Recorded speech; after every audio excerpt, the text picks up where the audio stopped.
நான் இந்த காணொளியை போட வேண்டான்ட்டு தான் இருந்தேன். ஆனால் மனசு கேட்கல. நாளைக்கு தாவிக தலைவர் நடிகர் விஜய் வேளாங்கண்ணி மாதா கோவிலுக்கு போகிறாராம். அவர் ஏற்கனவே திருச்செந்தூர் முருகன் கோவிலுக்கு போனார்.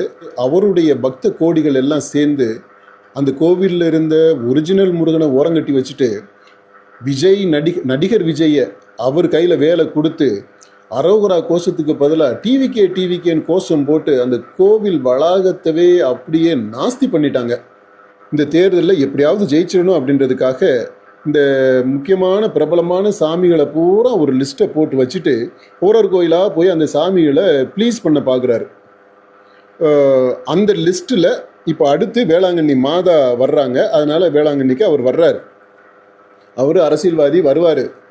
ஆனால் அந்த வேளாங்கண்ணியில் இருக்கக்கூடிய பொறுப்பில் இருக்கக்கூடிய அந்த அருள் தந்தையர்கள், அருள் கன்னியர்கள், அதாவது இந்த ஃபாதர்ஸு, சிஸ்டர்ஸு, பிரதர்ஸு, இவங்க எல்லாரும் நீங்கள் அவருடைய அரசியலுக்கு உடந்தையாயிடக்கூடாது அப்படின்றதான் நம்முடைய வேண்டுகோள். ஏன்னா டெய்லியே ஆயிரக்கணக்கான பக்தர்கள் வந்துட்டு போகிறாங்க. எல்லா மதத்தை சேர்ந்தவங்களும் வர்றாங்க. இப்போது அந்த மாதிரி பக்தர்களில் ஒருத்தராக விஜய் வந்துட்டு போகிறாரு அப்படின்னா அதை நம்ம வரவேற்கலாம். ஆனால் அவர் ஒரு நடிகராக வர்றாரு, ஒரு தலைவராக வர்றாரு, ஒரு அடுத்து தமிழ்நாட்டினுடைய சிஎம் முதலமைச்சராக அவர் வர்றாரு.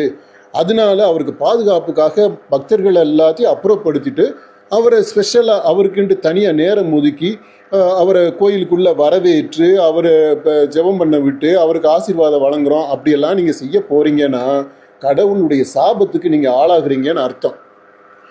இந்த மாதிரி நடந்தது தான் இயேசுநாதர் கயிறுகளால் சாட்டை பின்னி அந்த என்னுடைய தந்தையினுடைய இல்லத்தை கள்வர் குகையாக மாற்றாதீர்கள் அப்படின்னு சொல்லிட்டு அடித்து விரட்டினார். அந்த மாதிரியான ஒரு கள்வர் குகையாக அரசியல் காரணங்களுக்காக வரக்கூடிய ஒரு அரசியல்வாதியை நீங்கள் மற்ற பக்தர்களிலிருந்து வேறுபடுத்தி உயர்த்தி நீங்கள் நடத்துறீங்க அப்படின்னா அந்த கேடு, அந்த சாபம் நம்ம மேலே வந்து விழுகும். நீங்கள் அரசியல் பண்ணணும் அப்படின்னா விஜய் அரசியல்வாதியை அடுத்த முதலமைச்சர்னு நீங்கள் நினைக்கிறவரை நீங்கள் தங்கி இருக்கக்கூடிய இல்லத்துக்கு கூப்பிடுங்க.